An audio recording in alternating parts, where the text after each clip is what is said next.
ಎಲ್ರಿಗೂ ನಮಸ್ಕಾರ. ಪುಷ್ಪ ಶೆಟ್ಟಿಸ್ ಕುಕಿಂಗ್ ಡೈರಿಗೆ ಸ್ವಾಗತ.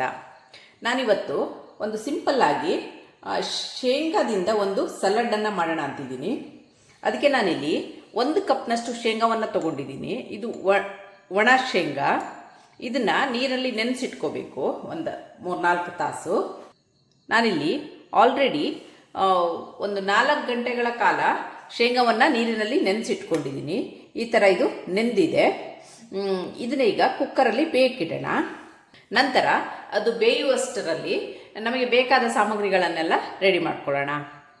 ಈಗ ಇದನ್ನು ಕುಕ್ಕರಲ್ಲಿ ಬೇಯಿಕಿಡೋಣ. ಈಗ ನಾನು ತಗೊಂಡಂಥ ಶೇಂಗಾವನ್ನು ಕುಕ್ಕರ್ನಲ್ಲಿ ಬೇಯಕ್ಕೆ ಹಾಕ್ತಾಯಿದ್ದೀನಿ. ಇದನ್ನ ನೀರು ಸಮೇತ ಇದಕ್ಕೆ ಹಾಕ್ತಾಯಿದ್ದೀನಿ. ರುಚಿಗೆ ತಕ್ಕಷ್ಟು ಉಪ್ಪನ್ನು ಸೇರಿಸ್ತಾ ಇದ್ದೀನಿ. ಸ್ವಲ್ಪನೇ ಚಿಟಿಕೆಯಷ್ಟು ಹಳದಿನ ಹಾಕ್ತಾಯಿದ್ದೀನಿ. ಈಗ ಇದಕ್ಕೆ ಸ್ವಲ್ಪ ನೀರನ್ನು ಸೇರಿಸಿ ಇದನ್ನು ಬೇಯಿಕಿಡೋಣ.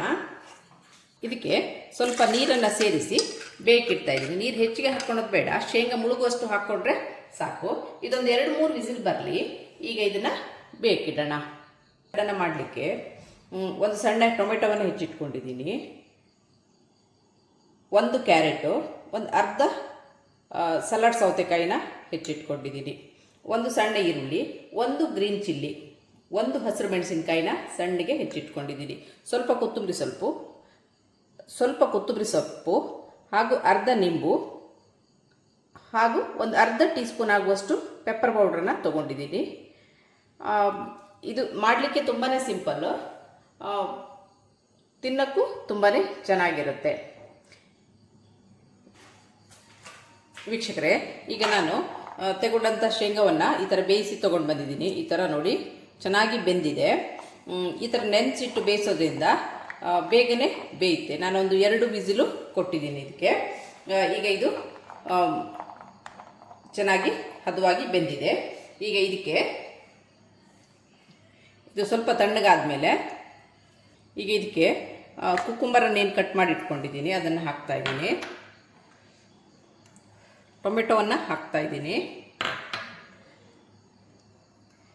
ಕ್ಯಾರೆಟನ್ನು ಹಾಕ್ತಾಯಿದ್ದೀನಿ ಹಾಗೂ ಈರುಳ್ಳಿ ಮತ್ತು ಹಸಿರು ಮೆಣಸಿನಕಾಯಿನ ಹಾಕ್ತಾಯಿದ್ದೀನಿ.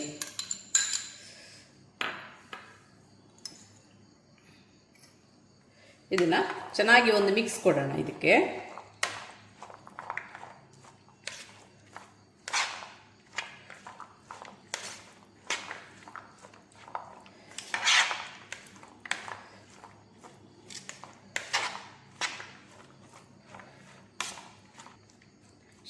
ಶೇಂಗಾ ನಿಮ್ಗೆ ರುಚಿಗನುಗುಣವಾಗಿ ಜಾಸ್ತಿನೂ ಹಾಕ್ಕೋಬೋದು. ನಾನಿಲ್ಲಿ 1 ಕಪ್ ಮಾತ್ರ ಉಪಯೋಗಿಸಿದ್ದೀನಿ. ಇದು ಶೇಂಗಾ ತರಕಾರಿಗಳ ಜೊತೆ ಚೆನ್ನಾಗಿ ಮಿಕ್ಸ್ ಆಗಿದೆ.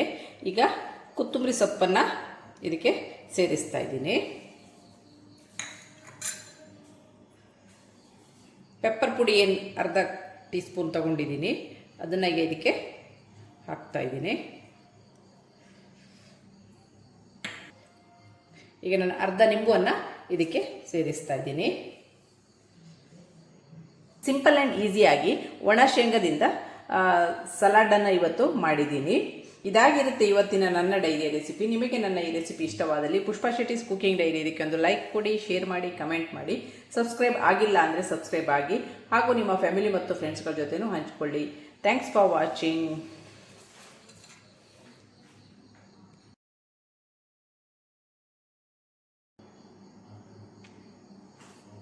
ಇದನ್ನೀಗ ಒಂದು ಚೆನ್ನಾಗಿ ಮಿಕ್ಸ್ ಕೊಡೋಣ, ಹಾಗೆ ಸರ್ವ್ ಮಾಡೋಣ.